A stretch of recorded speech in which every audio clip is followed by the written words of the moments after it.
میں تمہیں زمین کا خلیفہ بنا دوں گا، تمہارے دین کو مضبوط کر دوں گا، اور یہ جو تمہاری خوف کی حالت ہے اس کو میں امن میں بدل دوں گا۔ آپ صلی اللہ علیہ وسلم کے ساتھیوں نے اس حکم پر عمل کیا، اللہ کے اس وعدے پر توکل کر کے اس حکم پر عمل کیا۔ کیا اللہ نے اپنا وعدہ ان سے سچ کر دکھایا؟ کیونکہ اللہ کا وعدہ کیسا ہوتا ہے؟ وَمَنْ أَصْدَقَ اللَّهُ قِيلًا، اللہ کی بات سے سچی بات کس کی ہو سکتی ہے؟ قریش مکہ جب انہوں نے اللہ اور اللہ کے رسول صلی اللہ علیہ وسلم کی رسی کو تھام لیا اور اطیع اللہ و اطیع رسول کیا، تو کیا اسلام اور مسلمان صرف عرب ہی نہیں پورے عجم پر پھیل نہیں گئے؟ اللہ نے ان کو پوری دنیا میں حکومت، عہدہ، اقتدار، منصب، طاقت اور مال و دولت سے نوازا نہیں؟ حضرت عمر فاروق کے دور میں مسلمانوں کی خلافت کہاں کہاں تک پھیلی، وہ روم، ایران، کہاں کہاں تک پھیلی۔ اللہ نے وعدہ سچ کر دکھایا۔ اللہ نے کیا ان کو ایمان میں ثابت قدمی نہیں دی؟ اللہ نے کیا ان کے دین کو مستحکم نہیں کر دیا؟ اور پھر وہ جو پہلے خوف کی حالت میں تھے، مکہ کی بستی میں خوف زدہ، مدینہ کی بستی میں حملوں سے خوف زدہ، جب اطیع اللہ و اطیع رسول کیا تھا تو کیا اللہ نے ان کے خوف کی حالت کو امن سے بدل نہیں دیا تھا؟ تاریخ اس چیز کی گواہ ہے۔ حیات طیبہ کی تاریخ، خلفائے راشدین کے دور کی تاریخ، تابعین اور تبع تابعین کے دور کی تاریخ اس وعدہ الہی کے برحق ہونے کی گواہ ہے۔ وعدہ آج ہمارے لیے بھی موجود ہے۔ اگر آج ہم بھی یہی رویہ اپنائیں گے تو اللہ ہمارے ساتھ بھی اسی سنت اور اسی وعدے کو دوہرا دے گا۔ اگر آج ہم دیکھیں تو مسلمانوں سے ان کی سابقہ خلافت اور ان کی حکومتیں اور ان کے عہدے چھینے جا چکے ہیں۔ مسلمانوں کا دین مستحکم اور مضبوط نہیں ہے، اسلامی ریاستوں میں بھی اسلام مضبوط اور مستحکم نہیں۔ اور پھر آج خوف، ہراس، دکھ، غم، پریشانی، کیا امت مسلمہ اس سے شکار نہیں ہے؟ ہر جگہ، چاہے وہ اسلامی ریاست ہو چاہے وہ نان اسلامی ریاست ہو، مسلمان مارے جا رہے ہیں، کاٹے جا رہے ہیں، پیسے جا رہے ہیں، لہو لہان کیے جا رہے ہیں، مسلمانوں کی خون کے ساتھ ہولی کھیلی جا رہی ہے۔ مسلمان اور خواتین اسلام کی ردائیں اور ان کی چادریں اور ان کی عصمتیں پامال کی جا رہی ہیں۔ کیا آج خوف کی حالت میں نہیں ہے؟ چاہتے ہیں کہ حالت امن کی آ جائے، چاہتے ہیں کہ مطمئن پرسکون ہو جائے امت مسلمہ، چاہتے ہیں کہ ہمیں ہماری کھوئی ہوئی خلافت اور جانشینی مل جائے، چاہتے ہیں کہ دین اسلام مستحکم ہو جائے۔ طریقہ ایک ہی ہے، اللہ اور نبی صلی اللہ علیہ وسلم کی تعلیمات کو مضبوطی سے تھام لو اور اپنے عمل کا دائرہ کار اس کے دائرے کے اندر محدود کر لو۔ اللہ تمہیں خلافت بھی دے گا، تمہارے دین کو اور تمہاری ریاستوں کو استحکام بھی دے گا اور تمہارے خوف کو امن میں بدل بھی دے گا۔ علامہ اقبال نے کہا تھا نا، وہ زمانے میں معزز تھے مسلمان ہو کر، ہم خار ہوئے تارک قرآن ہو کر۔ وعدہ آج بھی موجود ہے۔ جواب شکوہ کے اینڈ میں علامہ اقبال کیا کہتے ہیں کہ محمد سے وفا تو نے تو ہم تیرے ہیں، یہ جہاں چیز ہے کیا لوح قلم تیرے ہیں، اپنے ہاتھ سے قسمتیں لکھ لینا اپنی، کسی یکجائی سے بہتے غلامی کر لو، ملت احمد مرسل کو مقامی کر لو۔ یہی ہے اصول، یہی ہے طریقہ دنیا کی فلاح کا، دنیا اور آخرت کی کامیابیوں کا اور ہدایت کو پانے کا۔ اللہ سبحانہ تعالیٰ آج ہمیں یہ نسخے سمجھنے اور لوگوں کو سمجھانے کی بہترین توفیق عطا فرمائے۔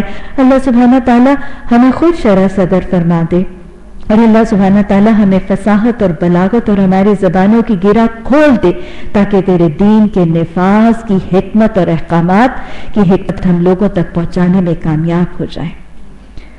بس وہ میری بندگی کریں، میرے ساتھ کسی کو شریک نہ کریں، جو اس کے بعد کفر کرے گا تو ایسے لوگ تو فاسق ہی ہیں۔ نماز قائم کرو، زکوٰۃ دو، رسول اللہ صلی اللہ علیہ وسلم کی اطاعت کرو، امید ہے کہ تم پر رحم کیا جائے گا۔ اب چوتھی چیز مل رہی ہے، پہلے کیا کیا کچھ ملا تھا؟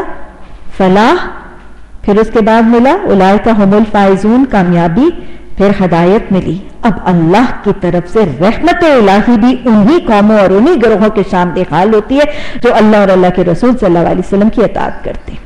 جو لوگ کفر کر رہے ہیں ان کے متعلق اس غلط فہمی میں نہ رہو کہ وہ زمین میں اللہ کو عاجز کرنے والے ہیں. ان کا ٹھکانہ دوزخ ہے اور وہ بہت ہی برا ٹھکانہ ہے.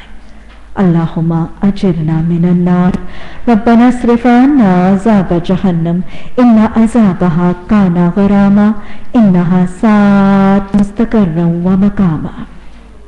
اے لوگو جو ایمان لائے ہو، لازم ہے کہ تمہارے مملوک کون ہوتے ہیں؟ جو ماتحت، جو زیر دست گھر میں جو خادم ہوتے ہیں. ایک مالک ہوتا ہے، ایک آقا ہوتا ہے، اس کا غلام ہوتا ہے یا اس کا ملازم یا اس کا مملوک ہوتا ہے. تمہارے مملوک اور تمہارے وہ بچے جو ابھی عقل کی حد کو نہیں پہنچے، یعنی ابھی سمجھدار نہیں ہوئے، ابھی باشعور نہیں ہوئے، عورت کی خواتین کی پوشیدہ باتوں سے ابھی واقف نہیں ہوئے، یعنی انڈائریکٹلی ابھی بلوغ کو نہیں پہنچے. یہ دو کیٹیگریز تمہارے مملوک اور تمہارے ابھی چھوٹے کم عمر کے بچے 3 اوقات میں اجازت لے کے تمہارے پاس آیا کریں. کون سے ہیں جی 3 اوقات؟ صبح کی نماز سے پہلے، دوپہر کو جب تم کپڑے اتار کے رکھ دیتے ہو. یہ کپڑے اتار کے رکھنا بے لباس ہونے کی بات نہیں ہے، کوئی ریلیکس کرنے کے لیے دوپہر کا کیلولا کرنے کے لیے کچھ لباس اتارنا اور اپنے آپ کو کمفرٹیبل اور ایز آؤٹ کرنا. کیونکہ آپ کو معلوم ہے کہ خاص طور پہ گرمی کے موسم میں کیلولا کرنا، کیلولا کس کو کہتے ہیں؟ دوپہر کے وقت میں ہلکا سا نیپ لینا، تھوڑا سا آرام کرنا. یہ سنت رسول صلی اللہ علیہ وسلم سے ثابت ہے. ویسے بھی حدیث کے الفاظ ہے نا کہ تمہارے جسم کا بھی تم پر حق ہے، تمہاری آنکھ کا بھی تم پر حق ہے، تمہاری بیوی کا بھی تم پر حق ہے. تو لہٰذا اپنے جسم اور اپنی آنکھ کو بھی اس کا حق دینے کے لیے اس کو پراپر نیند، اس کو پراپر غذا، یہ سب چیزیں دینا لازم ہے. اس دن بھی اس پہ میں نے بڑی وضاحت سے بات کی. بہرحال دوپہر کو جب تم اپنے کپڑے اتار کر رکھ دیتے ہو اور عشاء کی نماز کے بعد، یعنی یہ 2 وقت تو رات کے سونے کے اور دوپہر کے وقت، تو یہ 3 وقت تمہارے لیے تمہارے پردے کے. یعنی یہ ازواجی معاملات میں زوجین کے درمیان یا بچوں کے والدین کے حوالے سے یہ وقت ان کے پرائیویٹ معاملات کے اور ان کے پردے کے. ان کے بعد وہ بلا اجازت آئیں تو تم پر کوئی گناہ نہیں.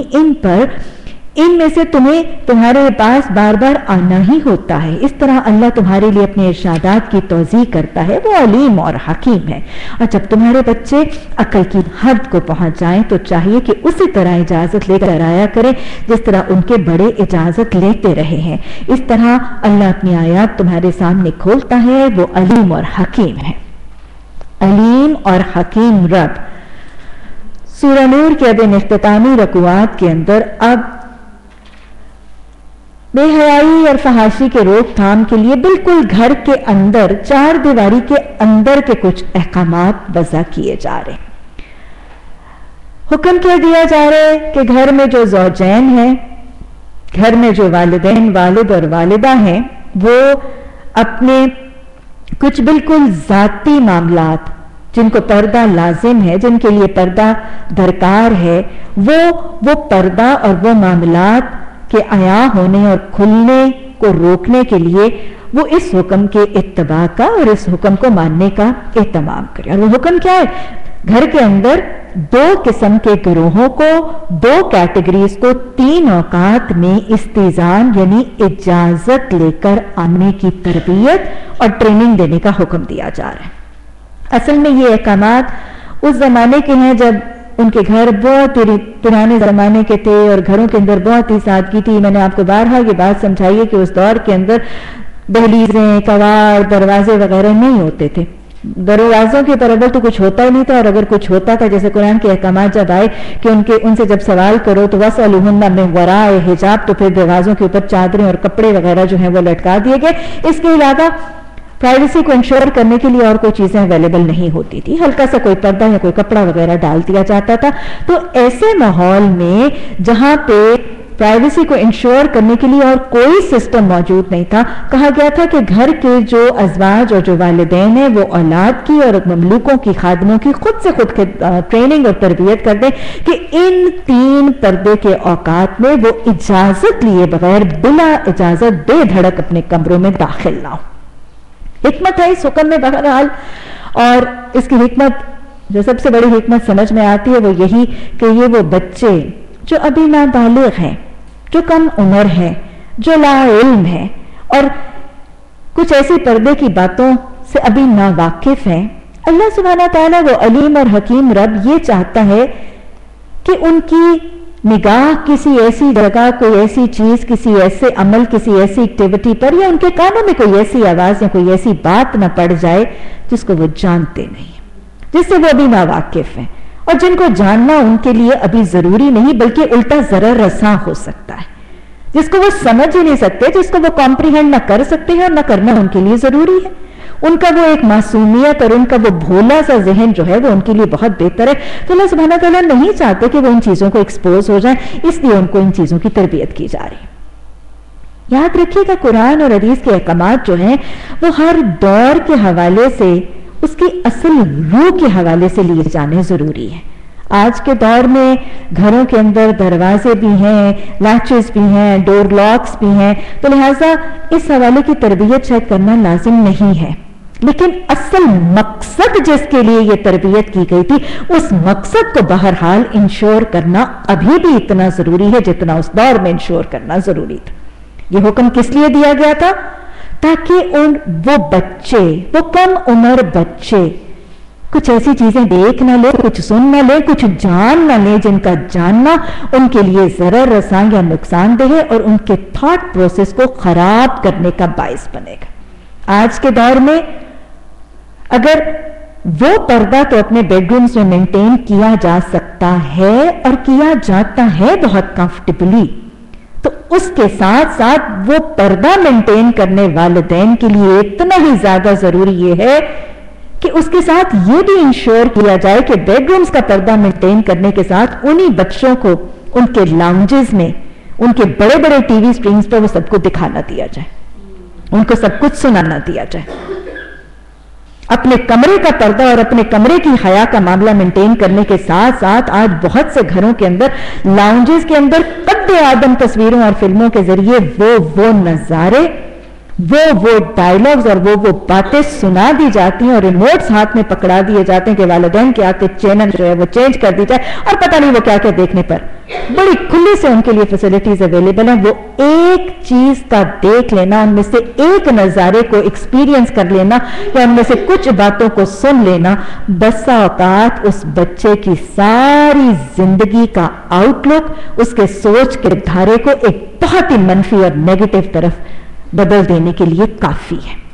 تو قرآن اور حدیث کے احکامات کی حکمت کو سمجھ کے اس کو اپنے دور کے حوالے سے اس کو رائج کرنا اپنی ذاتی زندگی میں ضروری ہے۔ اگر آج اس کو اس شکل میں رائج کرنے کی ضرورت موجود نہیں ہے تو اس شکل میں وہ پردہ ان ننھے ذہنوں کے دلوں کے اوپر رکھنا آج بھی شعوری طور پر اتنا ہی ضروری ہے جتنا اس دور کے لیے تھا۔ اور پھر اللہ نے بڑی حکمت سے کہا کہ ان تین اوقات کے علاوہ ظاہر ہے وہ بچوں کو تو بار بار ماں کے پاس آنا ہی ہے نا۔ چھوٹی چھوٹی چیزیں آپ دیکھیں جن کے بچے چھوٹے کیا جن کے اتنے بڑے ہوتے ہیں، 2 منٹوں کے بعد بیٹیاں امی ہو گیا، امی وہ ہو گیا، بھاگ نہیں رہے ہوتے۔ اور وہ جو گھر میں کام کرنے والی ملازمہ ہے اس کو بھی بار بار باجی کے پاس جانا پڑتا ہے، کبھی گھی کے لیے، کبھی چینی کے لیے، کبھی چکھوانے کے لیے، کبھی پوچھنے کے لیے۔ تو ہمارا دین بہت ہی پریکٹیکل سا دین ہے۔ اگر اللہ سبحانہ تعالیٰ بڑی خوبصورتی کے ساتھ یہ بتاتے بس یہ 3 وقت پڑھتے کیا ہے، باقی کا وقت ان کو بے جا مشقت میں نہ ڈالنا، اس وقت تو ان کو تمہارے پاس کاموں اور حاجتوں کے لیے آنا جانا ہی پڑے گا۔ والقواعد من النساء، اور قواعد عورتوں میں سے ایک کیٹیگری کا تذکرہ کیا جا رہا ہے، من النساء، وہ جو تمہاری عورتیں ہیں جن کو پیچھے طریقہ کار سکھایا گیا تھا کہ اپنی نگاہوں کی حفاظت کرو، اپنی زینتوں کو ظاہر نہ کرنا، اپنی پوشیدہ زینتوں تک کو بھی، مخفی زینتوں تک کو بھی نہ کھولنا، پورے کا پورا ان کو چارٹر یہاں بھی سکھایا گیا، سورہ احزاب میں بھی سکھایا جائے گا۔ ان عورتوں میں سے والقواعد، ایک خاص کیٹیگری ہے ان عورتوں کی، مسلمان عورتوں کی، جن کو پورا موڈ آف ڈریس کوڈ سکھایا گیا، ان کو بتایا گیا کہ ان میں سے ایک خاص کیٹیگری ہے۔ کون سی؟ القواعد، اور دوسری اللاتی لا یرجون النکاح۔ 2 صفات یا 2 کیریکٹرسٹکس یا 2 حالتوں والی مسلمان عورتوں کو ایک لچک دی جا رہی ہے۔